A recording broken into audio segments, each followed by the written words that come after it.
नमस्कार दोस्तों, मैं कहती तो सुन चैनल पर आज आप सुनेंगे हिंदी के महान लेखक रामवृक्ष बेनीपुरी जी की रचना नींव की ईंट।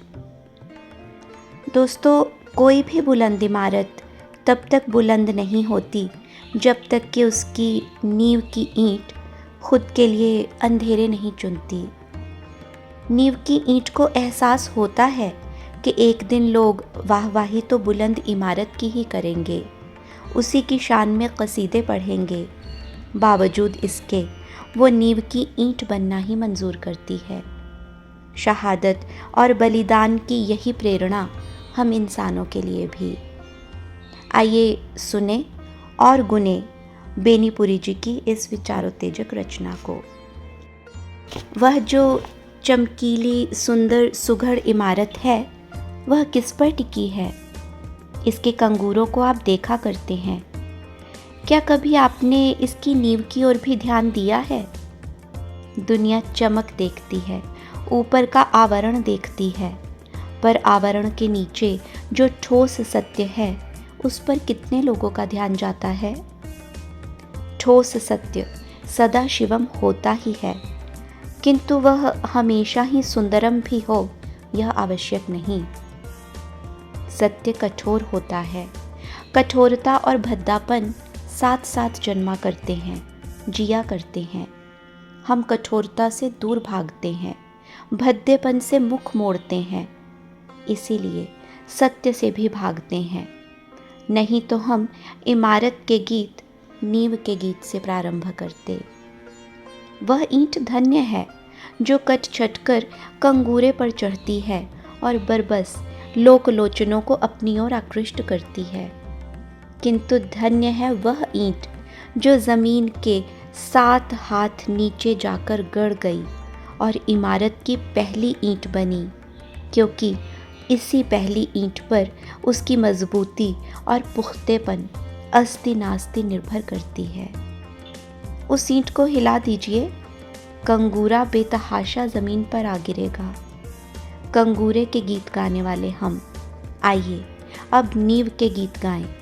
वह ईंट जो ज़मीन में इसलिए गड़ गई कि दुनिया को इमारत मिले, कंगूरा मिले।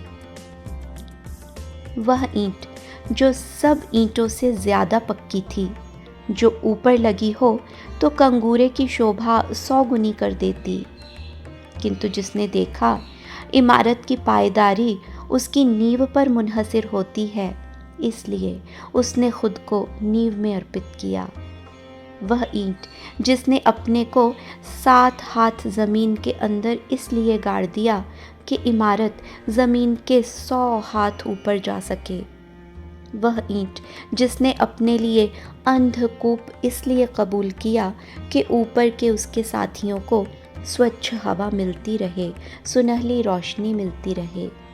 वह ईंट जिसने अपना अस्तित्व इसलिए विलीन कर दिया कि संसार एक सुंदर सृष्टि देखे। सुंदर सृष्टि, सुंदर सृष्टि हमेशा ही बलिदान खोजती है।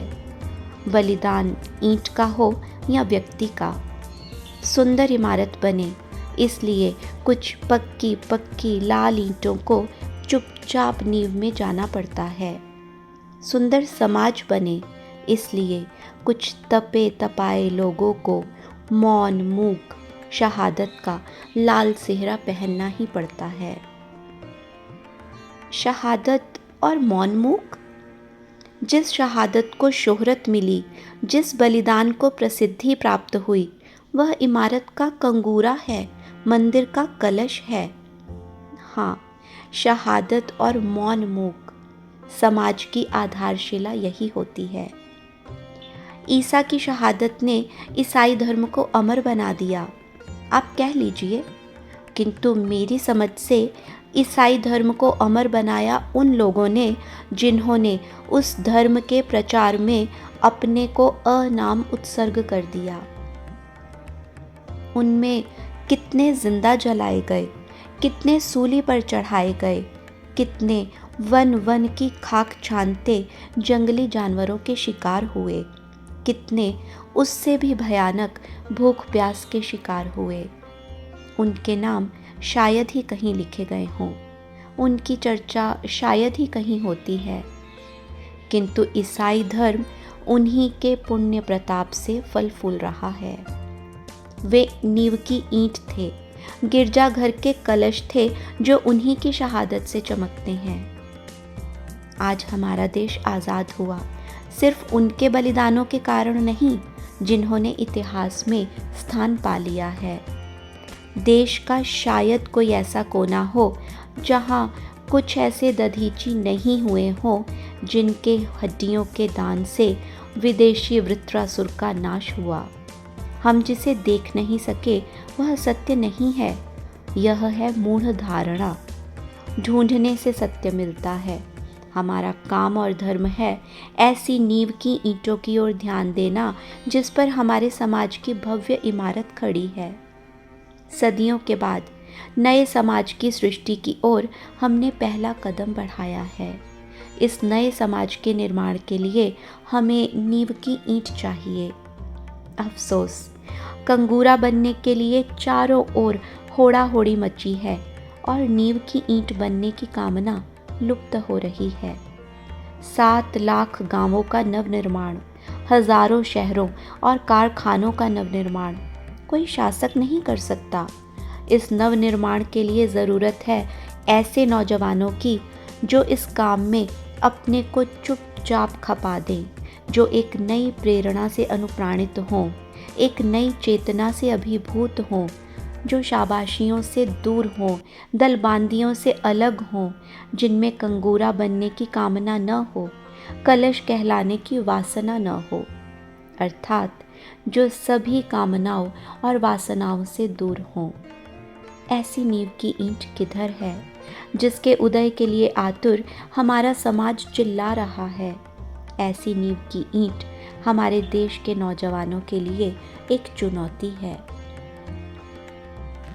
धन्यवाद दोस्तों, उम्मीद है यह रचना आपको पसंद आई होगी। इसी तरह की ढेर सारी और भी रचनाएं सुनने के लिए हमारे साथ जुड़े रहें, हमारे चैनल को सब्सक्राइब करके। अगली रचना के साथ शीघ्र ही फिर मुलाकात करेंगे। तब तक के लिए नमस्कार।